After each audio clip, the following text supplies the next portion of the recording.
Bonjour, une nouvelle vidéo pour les élèves de seconde. Il sera question de racines carrées, notamment de calculer un produit ou un produit où il y aura des racines carrées. L'énoncé d'exercice est le suivant, donc il y a 4 calculs à effectuer, ce sont à chaque fois des produits, il y a à chaque fois des racines carrées, mais on mettra la calculatrice de côté, car il s'agit ici de calculer astucieusement donc ces produits. Donc je vous laisse réfléchir un petit peu.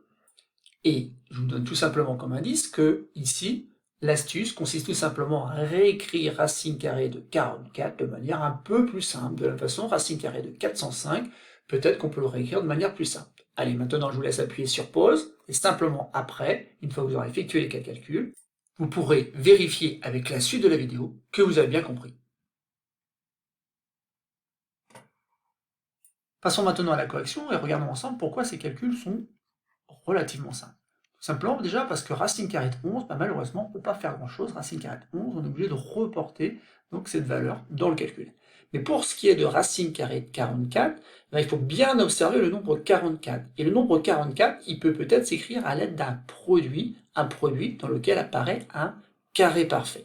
En effet, 44, je peux l'écrire comme étant 4 multiplié par 11. Et ça, c'est important, parce qu'il y a une propriété qu'on utilise très souvent avec les racines carrées, qui dit tout simplement que racine carrée d'un nombre positif A multiplié par racine carrée d'un nombre positif P, et ben ça donne la racine carrée du produit A multiplié par P. Et d'ailleurs ici, c'est plutôt dans l'autre sens que j'utilisais cette propriété, afin quelque part de couper en deux cette racine carrée.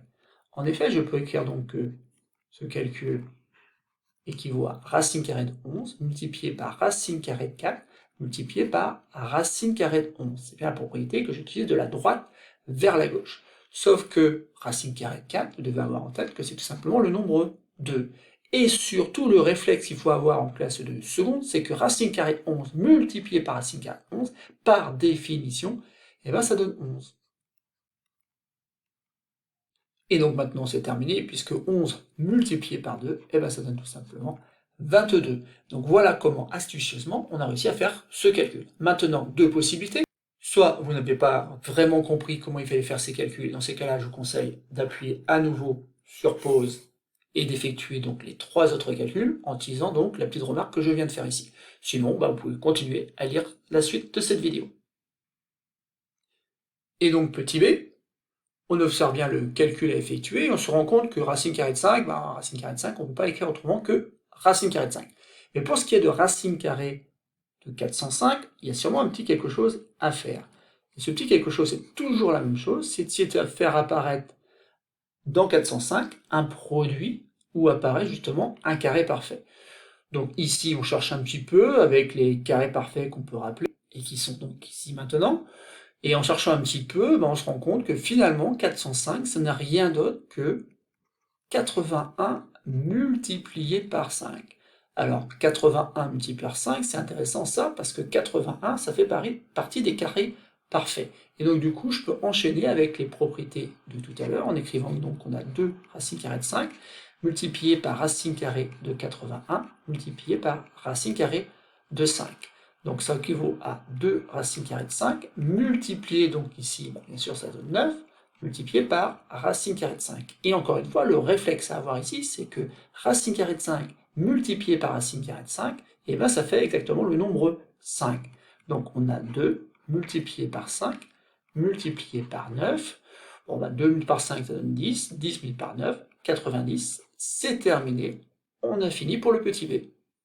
On va donc pouvoir passer au petit c, où là encore, va falloir bien observer un petit peu notre calcul, pas partir tête baissée en se disant que c'est compliqué. Non, c'est pas si compliqué que ça, il suffit tout simplement d'observer que racine carrée de 147, bon, s'il n'y a pas d'erreur dans le calcul, c'est qu'on peut faire quelque chose. Et donc après, on cherche un petit peu, parmi les carrés parfaits, quel est celui qui pourrait s'écrire multiplié par quelque chose qui donnerait 147. Et en cherchant un petit peu, on trouve donc 49. 49 multiplié par 3, et ça donne bien 147. Et pour racine carrée de 75, on cherche un petit peu, et on trouve donc 25 multiplié par 3. C'est intéressant parce que 49 et 25, ce sont deux carrés parfaits. Donc on va pouvoir écrire que c'est 2 multiplié par racine carrée de 49, multiplié par racine carrée de 3, multiplié par racine carrée de 25, multiplié par à nouveau racine carrée de 3. D'ailleurs, ça c'est intéressant. Donc ça fait 2, multiplié donc ici par 7. Racine carrée de 3 multiplié par racine carrée de 3, c'est le réflexe qu'il faut avoir, ça donne exactement le nombre 3. Et racine carrée de 25, il faut avoir en tête que c'est tout simplement le nombre 5. Ensuite, on n'a toujours pas de calculatrice, mais ce calcul-là, encore une fois, il est simple, puisque 2 multiplié par 5, ça donne 10, que 3 multiplié par 7, ça donne 21, 10 multiplié par 21, 210, on y arrive sans jamais utiliser la calculatrice. C'est terminé pour le petit c. On va donc pouvoir terminer cette vidéo avec le petit d ici. Là encore, on va mettre la bonne paire de lunettes, on va bien observer, 63, 14, donc qu'est-ce qu'on peut faire? On va chercher un petit peu, mais 63, ça me rappelle les tables de 9, ça, ou plutôt la table de 9, et notamment 9 multiplié par 7. Ça tombe bien, 9, c'est un carré parfait. De la même façon, 3 racine carrée de 14, quand je peux écrire 3 multiplié par racine carrée de 14, sauf que racine carrée de 14,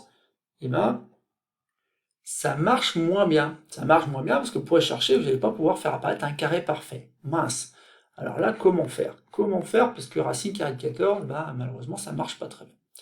Et là, on se dit peut-être que la réponse est dans ce qu'on avait écrit juste avant. Juste avant, on a écrit racine carrée de 9 multiplié par 7. Mais le 14, en fait, il peut faire apparaître un 7. Alors ici, je vais vous montrer un petit peu pourquoi c'est intéressant d'écrire que 14, c'est 7 multiplié par 2. Tout simplement parce qu'à l'étape suivante, ça va faire 5 multiplié par racine carrée de 9, multiplié donc par racine carrée de 7,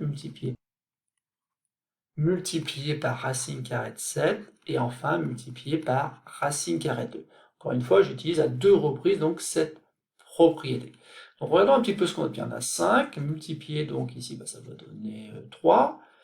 Racine carrée de 7, ah bah oui, mais j'ai déjà vu un racine carrée de 7, c'est pour ça que c'est intéressant en fait d'écrire 14 comme étant 7 multiplié par 2. C'est qu'en fait on aura racine carrée de 7 multiplié par racine carrée de 7, réflexe, ça donne 7. Multiplié par 3, multiplié donc par racine carrée de 2.